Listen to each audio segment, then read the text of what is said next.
KPY Bala ரீசெண்டாக ஒரு ஃபங்க்ஷனில் தன்னோட காதலியே அடுத்த மாதம் கல்யாணம் பண்ண போகிறேன் அப்படின்னு சொல்லியிருந்த ஒரு விஷயம் இப்போ சோசியல் மீடியாவில் ரொம்பவே வைரலாக போய்கிட்டு இருக்கு.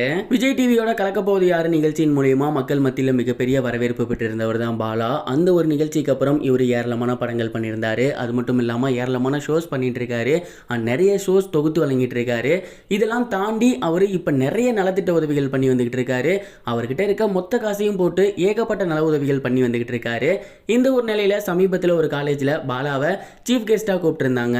அப்போ பாலா அங்கே இருந்த ஸ்டூடெண்ட்ஸோட நிறைய விஷயங்கள் ஷேர் பண்ணிட்டு இருந்தாரு, பேசிக்கிட்டு இருந்தாரு. அப்போ ஸ்டூடெண்ட்ஸ் நிறைய கேள்வி கேட்டாங்க, அதுக்கு பாலா ஆன்சர் பண்ணிட்டு இருந்தாரு.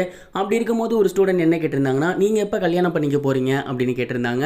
அந்த ஒரு கொஸ்டினுக்கு பாலா என்ன சொல்லியிருந்தாரு அப்படின்னா, கூடிய சீக்கிரமே என்னோட மேரேஜ் நடக்க போகுது, இன்னும் சொல்ல போனா அடுத்த மாதம் என்னோட மேரேஜ் அப்படிங்கிறது சொல்லலாம். இந்த ஒரு ஆன்சரை பாலா அவர்கள் கொடுத்ததுக்கு அப்புறம் காலேஜ் மொத்தம் கத்த ஆரம்பிச்சிட்டாங்க. அதுக்கப்புறம் அந்த கேள்விகள் எல்லாமே இவரோட கல்யாணத்தை பற்றி தான் இருந்துச்சு.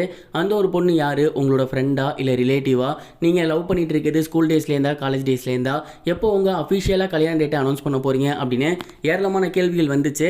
ஆனால் பாலா, இது காலேஜ், நான் வேற ஒரு விஷயமா வந்தேன், நீங்கள் அப்படியே என்கிட்ட போட்டு வாங்கிட்டீங்க, இதுக்கு மேலே நான் எதுவும் சொல்ல மாட்டேன் அப்படின்னு சிரிச்சுக்கிட்டே அங்கேருந்து கிளம்பிட்டாரு.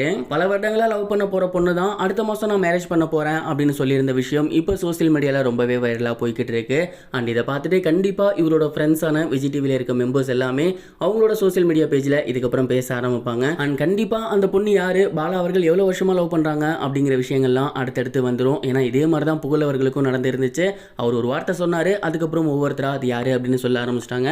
அதே மாதிரி இப்போ பாலா அவர்களும் சொல்லியிருக்காங்க, கூடிய சீக்கிரமே அந்த பொண்ணு யாரு அண்ட் இவங்க ரெண்டு பேத்துக்கும் எப்போ கல்யாணம் அப்படிங்கிறதுலாம் அஃபிஷியலாக வந்துடும். இது ஒரு புறம் இருக்க, சீரியல் ஆக்டர் சாய் காயத்ரி ரீசெண்டாக அவங்களோட சோசியல் மீடியா பேஜில் ஒரு வீடியோ அப்லோட் பண்ணியிருந்தாங்க. அண்ட் அந்த ஒரு வீடியோவை பார்த்துட்டு எல்லாத்துக்குமே பயங்கர ஷாக்கிங். ஏன் அப்படின்னா, இவ்வளோ நாளாக அவங்க சீரியல் தான் ஒர்க் பண்ணிட்டு இருந்தாங்க.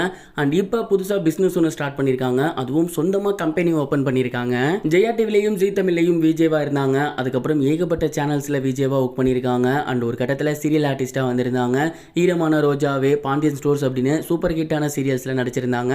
அந்த ஒரு டைமில் அவங்களோட வீட்டில் சின்னதாக ஒரு ஆயில் கம்பெனி வச்சுருந்தாங்க. அதுவும் இவங்களோட வீட்டில் லிமிட்டடாக தயாரிக்கிற ப்ராடக்ட்ஸ் தான் பண்ணிக்கிட்டு இருந்தாங்க. அண்ட் இவங்களோட ஃப்ரெண்ட்ஸ் ஐடியா கொடுக்கவே கரெக்டாக இந்த ஒரு டைமில் இம்ப்ளிமெண்ட் பண்ணலாம் அப்படின்னு சமீபத்தில் தான் ஒரு இடம் வாங்கி மிகப்பெரிய ஒரு கம்பெனி ஸ்டார்ட் பண்ணியிருக்காங்க. சாய் சீக்ரெட்ஸ் அப்படிங்கிற ஒரு ஹேர் ஆயில் தான் அவங்க லான்ச் பண்ணியிருக்காங்க. அண்ட் அந்த ஒரு ஃபங்க்ஷன் தான் இன்னைக்கு அவங்களோட சோசியல் மீடியா பேஜில் போஸ்ட் பண்ணியிருந்தாங்க. இதை பார்த்ததுக்கப்புறம் நிறைய பேர் அவங்களுக்கு வாழ்த்துக்கள் ஷேர் பண்ணி வந்துகிட்டு இருக்காங்க. அண்ட் புதுசாக பிஸ்னஸ் ஸ்டார்ட் பண்ணிட்டீங்க, இதுக்கப்புறம் நடிப்பீங்களா அப்படிங்கிற கேள்வியும் வந்துகிட்டு இருக்கு. கண்டிப்பாக பிஸ்னஸ் ஒரு பக்கம் போனாலும் இவங்க நடிப்பாங்க அப்படின்னு தான் நான் நினைக்கிறேன். நீங்கள் இந்த ஒரு விஷயத்தை பற்றி என்ன நினைக்கிறீங்க, உங்களோட தாட் என்ன, கமெண்ட் பாக்ஸில் ஷேர் பண்ணுங்க. இது வரைக்கும் கனெக்டிங் டிவிக்கு சப்ஸ்கிரைப் பண்ணனா மறக்காம சப்ஸ்கிரைப் பண்ணிக்கங்க. உடனடி அப்டேட்ஸ் பெறுவதற்கு நோட்டிஃபிகேஷன் பெல்லையும் கிளிக் பண்ணிக்கங்க.